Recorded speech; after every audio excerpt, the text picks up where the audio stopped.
Polynomial division can be done in two different ways. One is through long division, which is what I'm going to show you here, and the other method is called synthetic division, which only works in certain circumstances, but I'm going to show you that in a separate example. To do polynomial long division, first we set up our problem using our regular long division symbols. So just like what we would do if we were just dividing with regular numbers, we're going to use our division symbol here. See if I can make it long enough.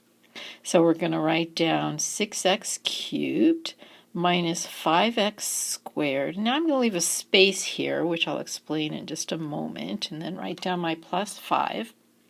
When you're writing down your dividend, which is what's underneath your division symbol here, you want to make sure that in order for everything to line up correctly, that you have one of every power. So notice that we started with the largest power of 3, and then we had an x squared term.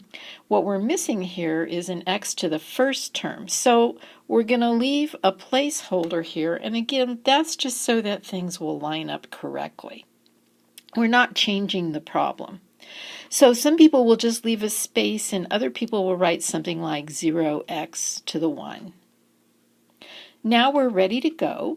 So the first thing that we look at to get us started is we look at the first term of our divisor, so 3x, and the first term of our dividend, so the 6x cubed, and we ask the question, 3x times what is going to give us that 6x cubed? That's going to be the thing that's going to get us started.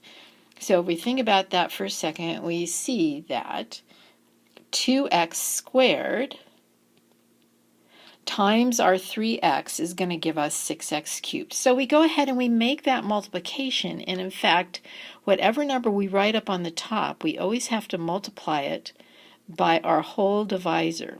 So 2x squared times 3x is going to give us 6x cubed, and 2x squared times 2 is going to give us 4x squared. Now, following the same pattern that we do with regular long division, we're going to subtract. So don't forget, as you're moving along here, that at this point we always subtract. We're subtracting vertically. So we're subtracting everything here. 6x cubed minus 6x cubed is going to give us nothing. And negative 5x squared minus 4x squared is going to give us a negative 9x squared. Next step, we're going to bring down the next term from our dividend, so that actually happens to be our placeholder there. So plus 0x to the 1, and actually you don't have to write that exponent as 1, we just write x. All right, so now we go forward just as we did in the very beginning. We're going to ask ourselves the question, 3x times what is going to give us the negative 9x squared? And so again, thinking about that for a minute, we can see that a minus 3x, or a negative 3x, is what's going to do it. So we're going to take that minus 3x, and again, we need to multiply it by our 3x and by our 2. So negative 3x times 3x is going to give us negative 9x squared.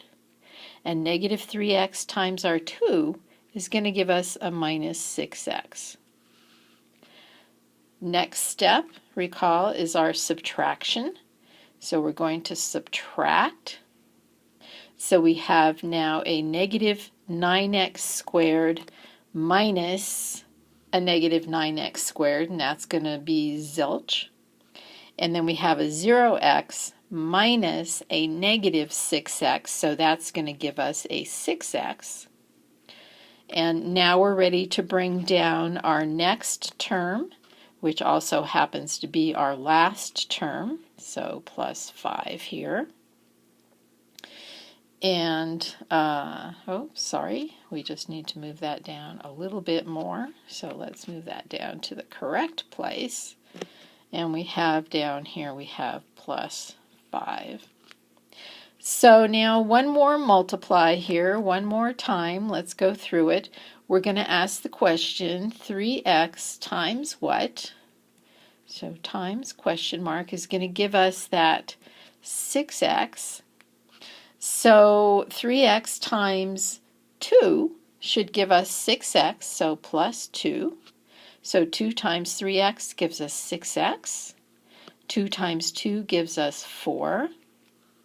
And now this is our subtraction. So 6x minus 6x is zilch. 5 minus 4 is 1. And we have no more terms to bring down, and we cannot divide the 3x plus 2 into the 1. So the 1 is our remainder, which sometimes happens to us when we're dividing regular numbers. So now let's look and see what our final answer is going to be. So our final answer is a result after we've accomplished this division.